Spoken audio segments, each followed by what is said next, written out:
欢迎来到沪江网校韩语课堂。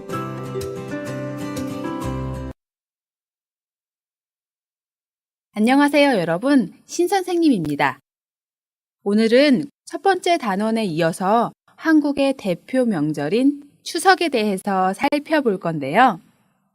추석에 대한 자세한 이야기는 대화와 어휘를 공부하면서 다시 공부하기로 하고요.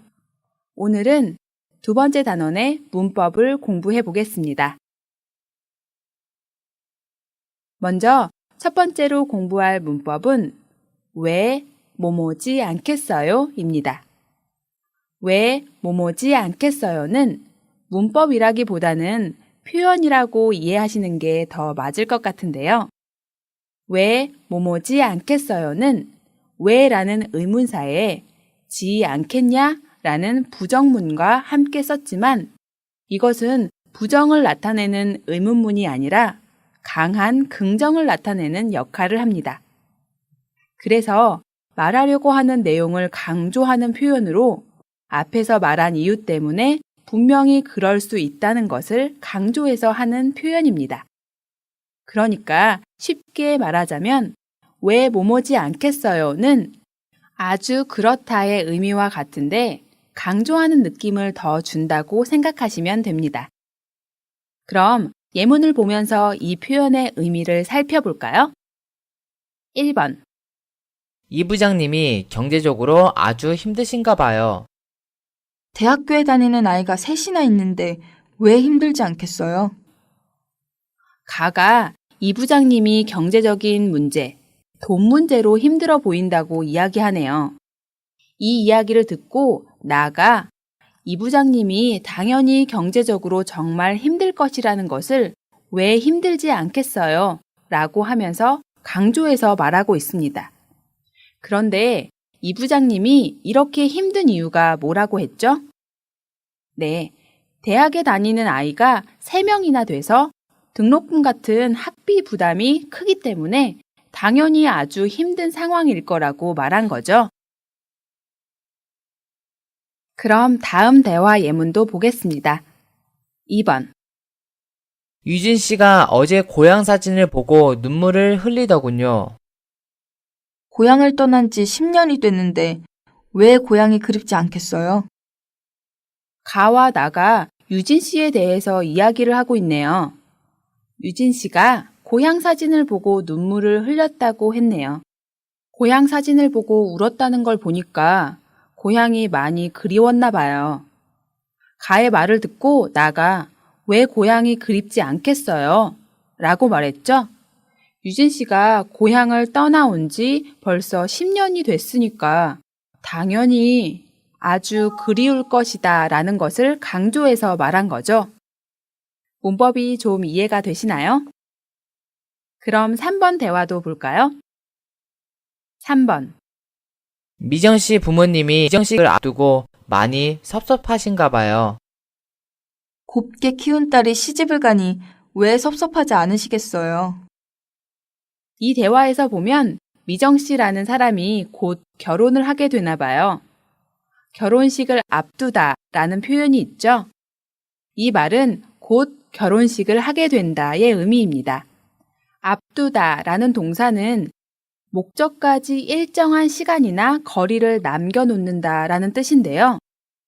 졸업을 한 달 앞두다, 추석을 며칠 앞두다 와 같이 쓰면 한 달 후면 졸업이다, 며칠 후면 추석이다 라는 의미입니다. 딸이 결혼을 하게 되면 한국의 부모님들은 가족의 일원이었던 딸이 새로운 가정을 이루어 나가게 되니까 축하하는 마음과 함께 섭섭한 감정을 느낀다고 해요. 어느 나라에서나 부모님의 마음은 비슷할 것 같은데요. 미정 씨가 얼마 안 있으면 곧 결혼을 하게 돼서 부모님이 많이 섭섭해 하는 것 같다고 하니까 나가 뭐라고 했나요?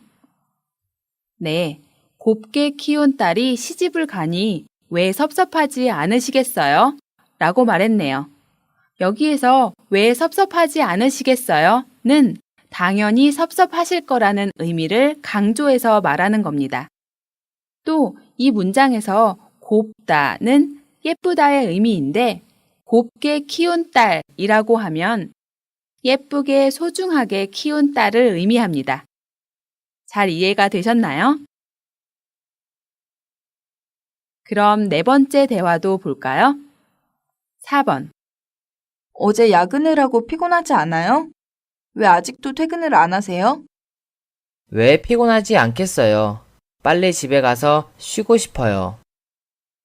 나가 어제 야근을 했나 보네요.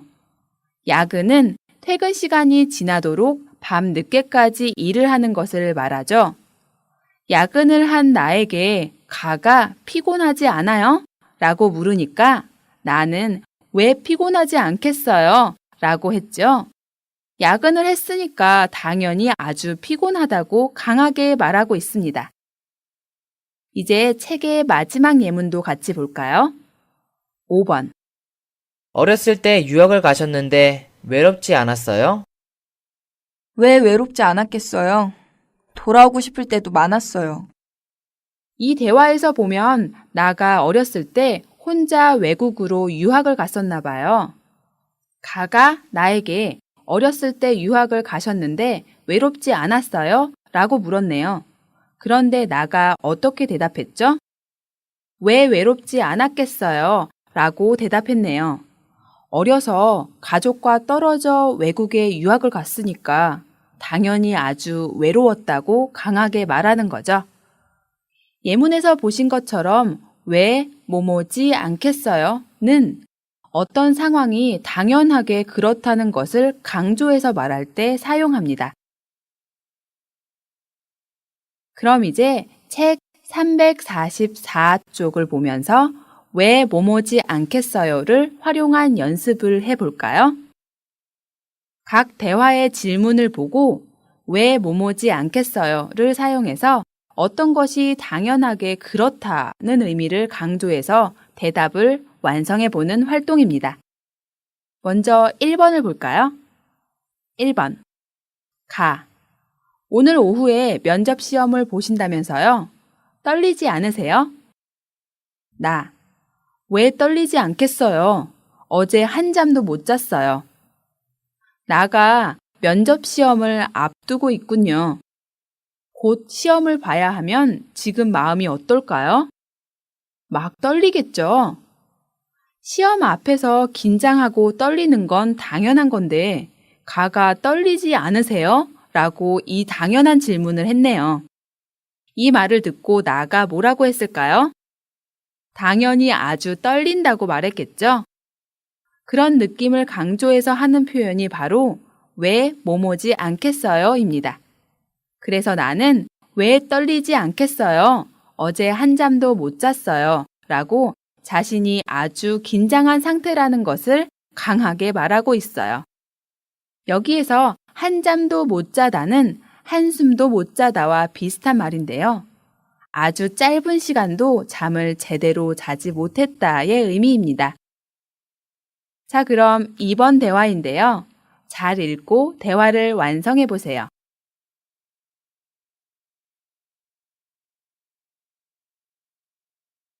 2번. 가. 해외 공연으로 1년 중 10달 이상을 외국에 계시는데요. 고향이 그립지 않으세요? 나.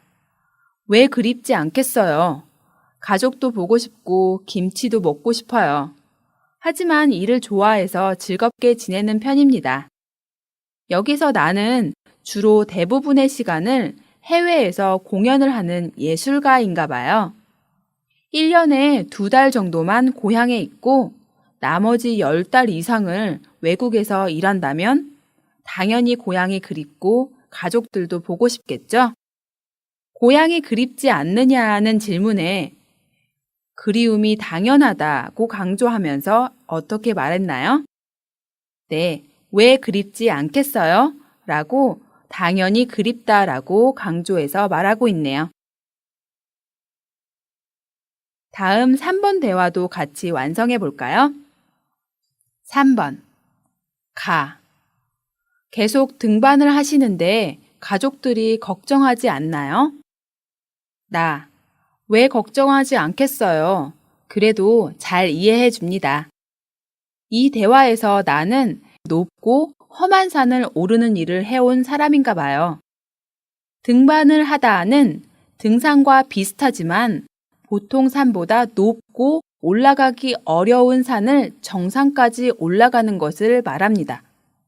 그런 일을 하는 사람을 등반가라고 부르기도 하죠.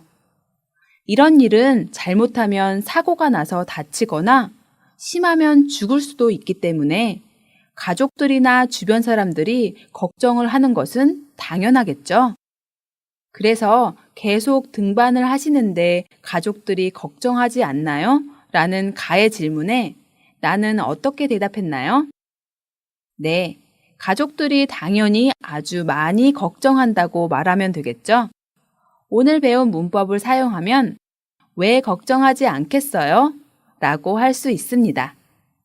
그래도 자신이 위험한 등반을 계속하는 것을 가족들이 잘 이해해 준다고 덧붙였네요. 다음 4번 문제도 함께 완성해 볼까요? 이번에는 나 부분의 문장 전체를 완성해 보는 연습입니다. 4번. 가. 영수 씨가 취직 시험에 떨어져서 많이 실망했나 봐요. 두 사람은 영수 씨라는 사람에 대해 이야기를 하고 있는데요. 그런데 영수 씨가 취직 시험에 떨어졌나 봐요. 그래서 많이 실망한 것 같다고 가가 이야기하고 있네요. 그럼 나 부분을 어떻게 완성하면 될까요? 취직 시험에 떨어진 사람이 실망을 하는 것은 당연한 거겠죠?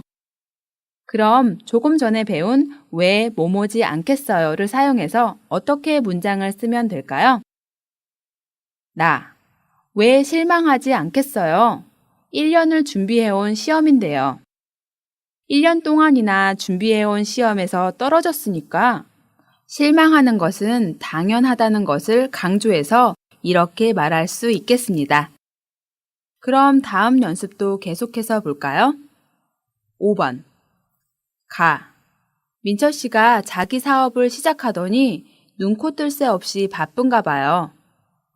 민철 씨라는 사람이 자신의 개인 사업을 시작했는데 그 후에 아주 바쁜 모양이라고 하네요. 여기에서 눈코 뜰 새 없이 바쁘다는 아주 바쁘다는 의미입니다. 개인 사업을 하면 아무래도 직원으로 일하는 것보다 신경 쓸 게 한두 가지가 아니니까 정신없이 바쁠 수 있겠죠. 그럼 바쁜 게 당연하다는 것을 왜 뭐뭐지 않겠어요를 사용해서 어떻게 말할 수 있을까요? 나, 왜 바쁘지 않겠어요?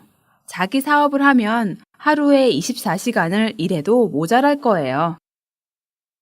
네, 이렇게 완성할 수 있겠죠? 여기까지 왜 뭐뭐지 않겠어요? 문법을 공부해 봤습니다. 어떠세요? 어렵지 않죠? 그럼 이제 두 번째 문법도 공부해 볼까요? 두 번째 문법은 으로 봐서는입니다. 으로 봐서는은 앞에 오는 명사가 뒤에 오는 내용처럼 말할 수 있는 평가의 기준이나 근거가 되고 그 근거나 기준으로 사람이나 사물을 판단할 때 사용합니다. 명사에 받침이 있으면 으로 봐서는, 받침이 없으면 로 봐서는 이라고 쓰면 됩니다. 예문을 보면서 천천히 설명해 드릴게요. 1번. 생김새로 봐서는 여자아이인 것 같아요. 여기에서 생김새는 외모를 말하는데요. 어떤 아이를 보고 있는데 여자아이인지 남자아이인지 잘 모르겠나 봐요. 그런데 이 사람은 그 아이가 여자아이인 것 같다고 생각하는데 그렇게 판단하게 된 근거가 그 아이의 생김새, 즉 외모라는 거죠. 그래서 생김새로 봐서는 그 아이의 생김새를 근거로 보면 그 아이의 외모로 판단했을 때라는 의미입니다. 두 번째 예문도 볼까요? 2번. 미선 씨 성격으로 봐서는 틀림없이 잘할 거라고 생각해요. 미선 씨가 어떤 일을 틀림없이 잘할 거라고 이 사람은 생각하고 있는데요. 그렇게 생각한 근거가 뭔가요? 네, 바로 미선 씨의 성격을 생각해 봤을 때라는 거죠. 아마 미선 씨는 일을 꼼꼼하게 잘 해내는 성격을 가진 사람인가 봐요. 그래서 그런 성격을 근거로 판단했을 때 확실히 그 일을 잘 할 거라고 생각한다는 의미입니다. 그리고 여기에서 틀림없이는 확실히, 꼭이라는 의미의 부사입니다. 다음 세 번째 예문도 볼까요? 3번. 현재 건강 상태로 봐서는 당분간 쉬어야 할 거예요. 앞으로 어느 정도의 기간 동안 쉬어야 할 거라고 말하고 있는데요. 이렇게 쉬어야 한다고 판단하는 근거가 뭔가요? 네, 바로 현재의 건강 상태라는 거죠. 그래서 현재의 건강 상태를 근거로 판단해 봤을 때 어느 정도 기간 동안 쉬어야 한다고 생각하는 것입니다. 여기에서 당분간은 어느 정도 기간 동안의 의미입니다. 4번도 볼까요? 4번. 키가 큰 것으로 봐서는 농구 선수일 것 같아요. 이 문장에서는 어떤 사람이 농구 선수일 거라고 추측하는데 무엇을 근거로 그렇게 생각하는 거죠? 네, 바로 키가 크다는 사실을 보고 그렇게 생각한 거죠. 그래서 키가 큰 것으로 봐서는을 사용해서 추측의 근거로 이야기하고 있습니다. 으로 봐서는은 명사와 결합을 하는데요. 여기에서 주의할 것은 키가 크다는 명사가 아니죠. 그럼 동사나 형용사와 결합할 때는 어떻게 쓸 수 있을까요? 동사와 형용사를 명사형으로 바꾸시면 되는데요. 명사형 는, 은, 니은 것으로 바꾸셔서 사용하시면 됩니다. 그래서 정리해보면 동사의 현재는 는 것으로 봐서는 이고 형용사와 동사의 과거는 은, 니은 것으로 봐서는의 형태를 사용하시면 됩니다. 예를 들어서 지금 공부하는 것으로 봐서는 우리 애는 대학에 들어가기 힘들 것 같아요. 라고 하면 지금 아이가 공부하는 상황을 보고 판단했을 때 대학에 입학하기 힘들어 보인다는 의미죠. 또 어제 술을 그렇게 마신 것으로 봐서는 그 친구에게 무슨 일이 생긴 게 틀림없어 라고 하면 그 친구에게 뭔가 나쁜 일이 생긴 것 같다는 추측을 하는데 그렇게 판단하는 근거가 어제 그 친구가 술을 아주 많이 마셨다는 사실을 근거로 생각한다는 것입니다. 동사와 형용사를 이렇게 명사형 는, 은, 니은 것으로 바꾸어서 으로 봐서는과 결합해서 쓸 수 있다는 것도 잘 정리해 두세요. 자, 그럼 마지막 예문도 볼까요? 5번. 전적으로 봐서는 우리 학교가 우세한데 시합을 해봐야 결과를 알 수 있죠. 여기에서 전적은 운동 경기에서의 실력, 성적을 말하는데요. 지금까지의 실력을 가지고 판단해 보면 우리 학교가 우세하다. 우세하다는 실력이 더 낫다는 의미입니다. 그래서 지금까지의 실력을 보고 판단해 봤을 때 우리 학교가 실력이 더 낫다는 의미이죠. 그런데 그 뒤를 보시면 시합, 경기의 결과는 경기를 해봐야 알 수 있다고 하네요. 여기까지 으로 봐서는 문법을 정리해 봤습니다. 문법이 잘 이해가 되시나요? 그럼 이제 책 345쪽을 보세요. 조금 전에 배운 으로 봐서는 활용 연습을 해보겠습니다. 표에 으로 봐서는이 사용된 여러 표현이 있는데요.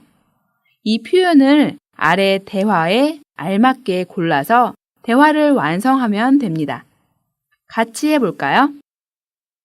1번. 가. 이 사람은 지금 어떤 것 같아요? 라고 물었네요. 이 사람이 지금 어떤 상태인 것 같냐는 질문인데 이 사람의 표정을 보고 이 사람의 상태를 말하면 되겠죠? 그래서 나 표정으로 봐서는 놀란 것 같습니다. 라고 이 사람의 표정을 근거로 놀란 것 같다는 추측을 하는 대답이네요.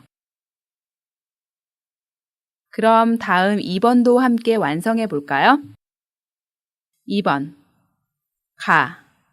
선생님, 제가 원하는 대학교에 갈 수 있을까요?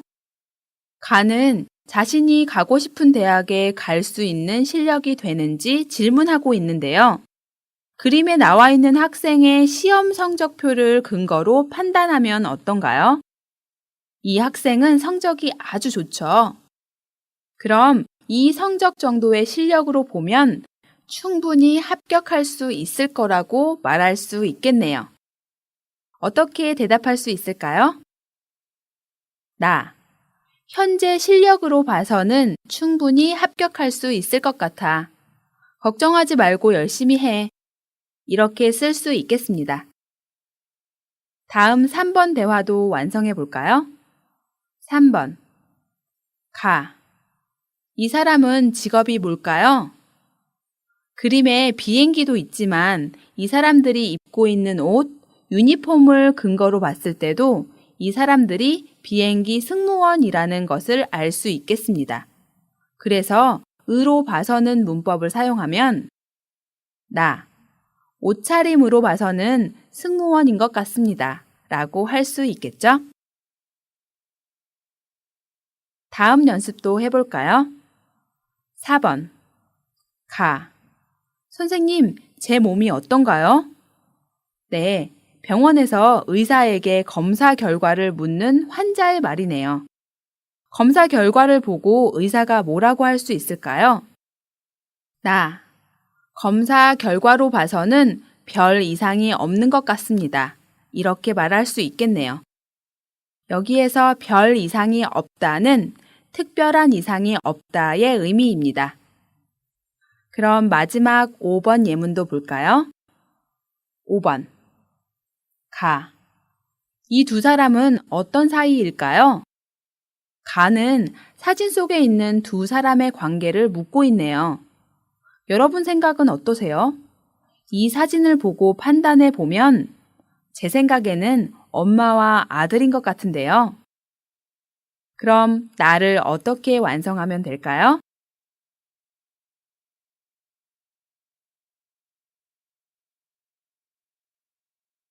나. 사진으로 봐서는 엄마와 아들 사이인 것 같은데요. 라고 쓰면 되겠네요. 여러분, 여기까지 구가 두 번째 단원의 문법을 공부해 봤습니다. 오늘 배운 문법을 꼭 잘 정리해 놓으시고 다음 대화와 어휘를 배울 때 대화에서 어떻게 사용되는지 함께 공부해 보도록 하겠습니다. 我们来做个小练习吧。